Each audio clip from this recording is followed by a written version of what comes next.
अऊज़ु बिल्लाहि मिनश्शैतानिर्रजीम बिस्मिल्लाहिर्रहमानिर्रहीम नहमदुहु व नुसल्ली अला रसूलिहिल करीम अम्मा बाद अस्सलामु अलैकुम वरहमतुल्लाहि वबरकातुहू। प्यारे प्यारे दोस्तों, फ़कीर फैज़ मोहम्मद सिकंदरी पिताफ़ी अल-फैज़ चैनल के साथ आपकी खिदमत में हाजिर है। आज आपको मैं एक और चीज़ बताता हूँ प्यारी प्यारी, जो आप सुनकर हैरत भी करेंगे और आपकी मालूमात में भी इजाफ़ा होगा। वो है इब्लीस क्या था और क्या हो गया। इब्लीस, जिसको शैतान कहा जाता है, ये फरिश्ता नहीं था बल्कि जिन था जो आग से पैदा हुआ था, लेकिन ये फरिश्तों के साथ मिला जुला रहता था और दरबार खुदाबंदी में बहुत मुकर्रब और बड़े बड़े बुलंद व बाला मरातब से सरफराज था। हज़रत काब अहबार रदियल्लाहु ताला अन्हो का बयान है कि इब्लीस 4000 बरस तक जन्नत का ख़जानची रहा और 80,000 बरस तक मलाइका का साथी रहा और 40,000 बरस तक मलाइका को वाइज़ सुनाता रहा और 30,000 बरस तक मुकर्रबीन का सरदार रहा और 1,000 बरस तक रूहानियीन की सरदारी के मनसब पर रहा और 14,000 बरस तक अर्श का तवाफ़ करता रहा।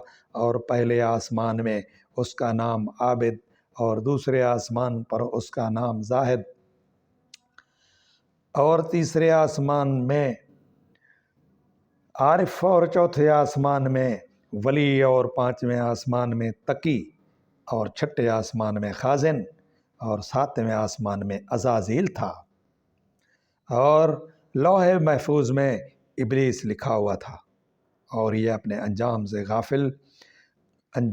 गाफिल और ख़ात्मे से बेखबर था। लेकिन जब अल्लाह ताला ने हज़रत आदम अलैहिस्सलाम को सजदा करने का हुक्म दिया तो इब्लीस ने इनकार कर दिया और हज़रत आदम अलैहिस्सलाम की तहकीर और अपनी बड़ाई का इजहार करके तकब्बुर किया और उसी जुर्म की सज़ा में खुदावंद आलम ने उसको मरदूद बारगाह करके दोनों जहान में मलून फरमा दिया और उसको और उसकी पैरवी करने वालों को जहन्नम में अजाब का सज़ावार बना दिया। चुनांचे कुरान करीम में इरशाद रब्बानी हुआ कि अल्लाह ने फरमाया कि इब्लीस, किस चीज़ ने तुझे रोका कि तूने सजदा न किया जब मैंने तुझे हुक्म दिया था और हुक्म दिया था। वो बोला कि मैं आदम से बेहतर हूँ क्योंकि तूने मुझे आग से पैदा फरमाया है और उसको मिट्टी से बनाया है। अल्लाह ताला ने फरमाया कि तू यहाँ से उतर जा, तुझे कोई हक नहीं पहुँचता कि यहाँ रहकर गुरूर करे, निकल जा, तू ज़िल्लत वालों में से है। इब्लीस बोला कि तू मुझे क़यामत के दिन तक मोहलत दे दे। अल्लाह ताला ने फरमाया तुझे मोहलत है। फिर वो बोला कि खुदावंदा, कसम उसकी कि तूने मुझे गुमराह किया, मैं ज़रूर तेरे सीधे रास्ते पर तेरे बंदों की ताक में बैठूँगा, फिर ज़रूर उनके आगे, उनके पीछे, उनके दाएं, उनके बाएं और उनके बाएं से उनके पास आऊँगा और बहकाऊँगा। तू ए अल्लाह, तू अपने अक्सर बंदों को शुक्रगुजार न पाएगा।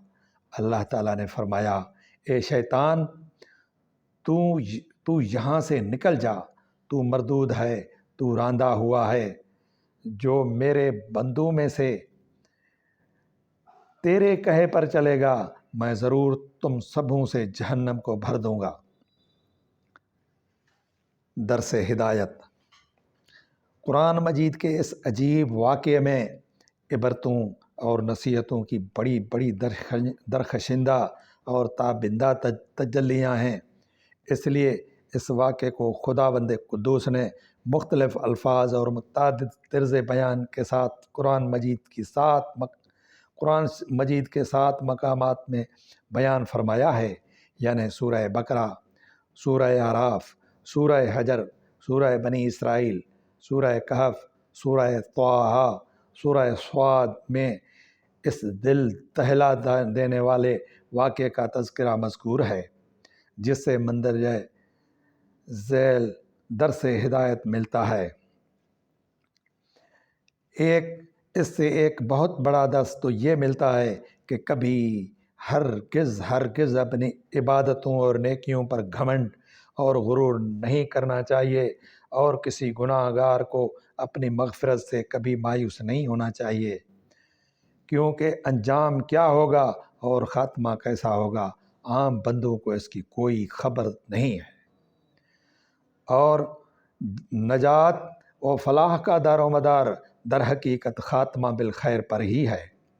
بڑے سے بڑا عابد اگر اس کا خاتمہ بالخیر نہ ہوا تو وہ جہنمی ہوگا، اور بڑے سے بڑا گناہ گار اگر اس کا خاتمہ بالخیر ہو گیا تو وہ جنتی ہوگا۔ دیکھ لو کہ ابلیس کتنا بڑا عبادت گزار اور کس قدر مقرب بارگاہ تھا، اور کیسے کیسے مراتب و درجات کے شرف سے سرفراز تھا، مگر انجام کیا ہوا کہ اس کی ساری عبادتیں غارت اور اکارت ہو گئیں، اور وہ دونوں جہاں میں ملعون ہو کر عذاب جہنم کا حقدار بن گیا، کیونکہ اس کو اپنی عبادتوں اور بلندی درجات پر غرور و تکبر ہو گیا تھا، مگر وہ اپنے انجام سے بالکل بے خبر تھا۔ حدیث شریف میں ہے کہ ایک بندہ اہل جہنم کے اعمال کرتا رہتا ہے حالانکہ جنتی ہوتا ہے، اور ایک بندہ اہل جنت کے اعمال کرتا رہتا ہے حالانکہ وہ جہنمی ہوتا ہے۔ انما الاعمال بالخواتیم، یعنی عمل کا جو اعتبار ہے یا دار و مدار ہے وہ خاتموں پر ہے۔ خداوند کریم ہر مسلمان کو خاتمہ بالخیر کی سعادت نصیب فرمائے، اور برے انجام اور برے خاتمے سے محفوظ رکھے، آمین۔ اس سے یہ بھی معلوم ہوا کہ عالم ہو یا جاہل، متقی ہو یا گناہ گار، ہر آدمی کو زندگی بھر شیطان کے وسوسوں سے ہوشیار اور اس کے دغدغوں سے بچتے رہنا چاہیے، کیونکہ شیطان نے قسم کھا کر خدا کے حضور میں اعلان کر دیا ہے کہ میں آگے پیچھے دائیں بائیں سے وسوسہ ڈال کر تیرے بندوں کو صراط مستقیم سے بہکاتا رہوں گا، اور بہت سے بندوں کو خدا کا شکر گزار ہونے سے روک دوں گا۔ شیطان نے آگے پیچھے اور دائیں بائیں چاروں جانبوں سے انسان پر حملہ آور ہونے اور وسوسہ ڈالنے کا اعلان کیا ہے۔ اس سے معلوم ہوا کہ اوپر اور نیچے ان دونوں جانبوں سے شیطان انسانوں پر کبھی حملہ آور نہیں ہوگا، نہ اوپر سے اور نہ نیچے کی جانب سے کوئی وسوسہ ڈال سکے گا۔ لہٰذا اگر کوئی انسان اپنے اوپر یا نیچے کی طرف سے کوئی روشنی یا کوئی بھی حیرت انگیز اور تعجب خیز چیز دیکھے تو اسے سمجھ لینا چاہیے کہ یہ شیطانی کرتب یا ابلیس کا وسوسہ نہیں ہے، بلکہ اس کو خیر سمجھ کر اس کی جانب متوجہ ہو اور خداوند قدوس کی طرف سے بھلائی کی امید رکھے۔ واللہ تعالی عالم وما علینا الا البلاغ المبین۔ پیارے دوستو، امید ہے کہ یہ کاوش آپ کو پسند آئے گی، اور یہ میرا چینل سبسکرائب کریں گے اور لائک کریں گے اور دوسرے دوستوں کو اس کی ترغیب دیں گے۔ اللہ تعالی ہمیں اور آپ کو اپنی حفظ و امان میں رکھے اور شیطان لعین کے غلبے سے بچائے۔ وما علینا الا البلاغ المبین۔